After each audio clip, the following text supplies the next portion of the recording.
Hi everyone, Kino here. The subject matter of this video is going to be a little more serious, but I really don't regret talking about it because it angers me just so much.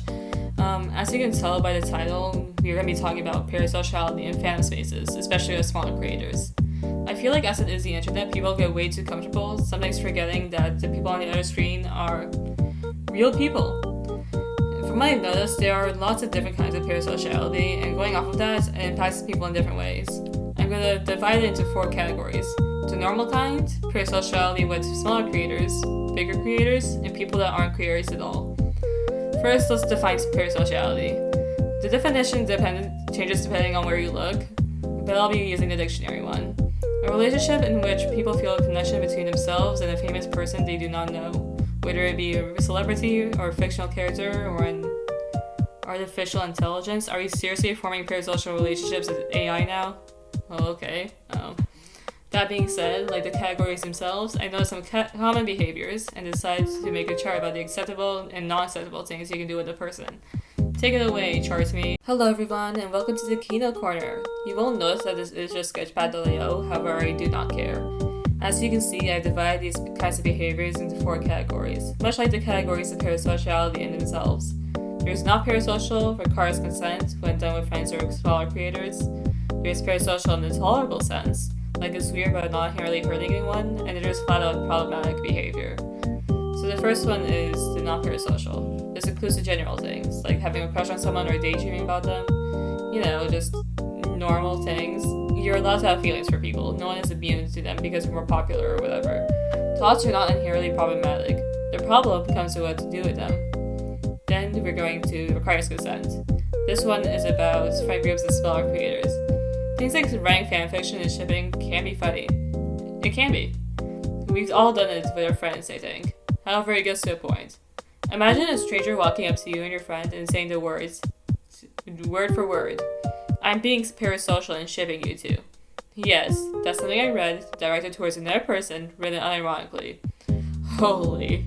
If you're going to tell me you'd be okay with that, don't even bother, I know you're lying. Now we're getting to incredibly parasocial behavior, but it is still tolerable. This is with larger creators or celebrities. The behavior that falls under this is certainly weird, but it's not hurting anyone. Writing appropriate real person fiction is the main point that comes to mind in this.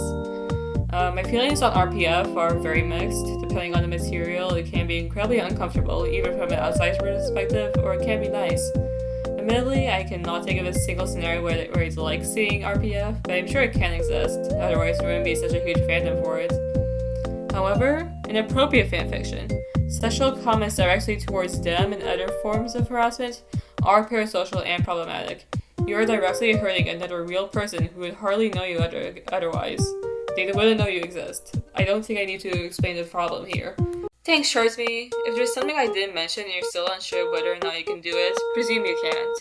That's a good rule of thumb. If you're not sure if it's okay, it probably isn't.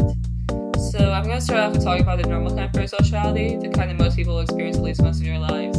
If you've ever had a crush on someone, or imagine what it'd be like to be friends with someone you've never met, that's something that the general public would call parasocial, because it assumes a relationship with someone that doesn't know you. However, this doesn't exactly mean what you're doing is wrong. You can't control your feelings. It's okay to have them.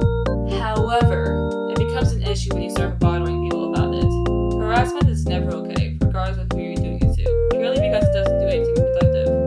You may argue that it's okay, and they could just say they're uncomfortable if it bothers them, but in my opinion, they shouldn't need to explicitly say that they're uncomfortable just for people to stop saying inappropriate things towards them. Unlike bigger creators, which harassing them is still wrong, but I'll get into that later, smaller creators are more likely to see everything that you guys say. I've been making content for the past small while, and I see every comment that you guys make, and I appreciate them. I think that if there aren't a lot of comments to be read, it's likely that the creators you like will go through them. Therefore, if you say something weird, they will see it. I think it becomes an issue especially with sexual remarks, because regardless if they're used to it, that's still a strange thing to do to a person. Again, imagine if a stranger came up to you and started talking about inappropriate things. That would in fact be sexual harassment, so why is it different when it's online? Then, people get more comfortable when it's a bigger creator. They think they're not going to see it anyway, so it's okay to say or do. While it's true that they're less likely to see it, it's still odd. While they may not be seeing it, if you're doing it in public, you're creating an area for people like you, and that can include minors or people that know them in real life. Or, if it gets big enough, they may actually stumble upon it themselves. I don't think we should be encouraging minors to make inappropriate remarks in public in general, because it makes them easy targets for predators, and since they're young, they may not know any better. So, the idea that they could grow up to think that making comments like that is normal and positive may lead to harmful behavior down the line. If you really want to, for whatever reasons, I suggest you do that stuff in private. That way, you can curate your space easier for people that you trust, you can hopefully leave minors out of it, and the person you're talking about wouldn't stumble upon it and become uncomfortable. Now, this is gonna sound crazy, but there's people that are parasocial towards those that aren't creators in general. I'm aware that the definition implies that the person must be famous, but I don't think that's true. You can have a parasocial relationship with anyone you don't know personally. For example, I've seen people try to armchair diagnose others on the internet, being honestly ableist with some of their remarks. Like, for example, calling them crazy, like, regardless of anything's going on with a person, calling someone crazy or insane is just ableist and not helpful in the slightest. But besides that, people may also use their anonymous inboxes as a way to share personal struggles, which is awkward for them to read, and since they must post about it for the original sender to see it, it can be awkward for outsiders to follow the account.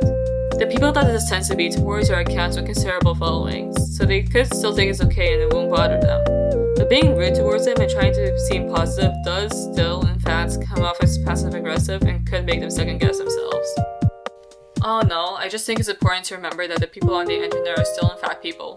It may get hard to remember when there's an anonymous aspect to it, but we should all strive to treat people the way we want to be treated and stay respectful. The people on the other side of the screen have their own lives, thoughts, and feelings, and we should be treating them as such.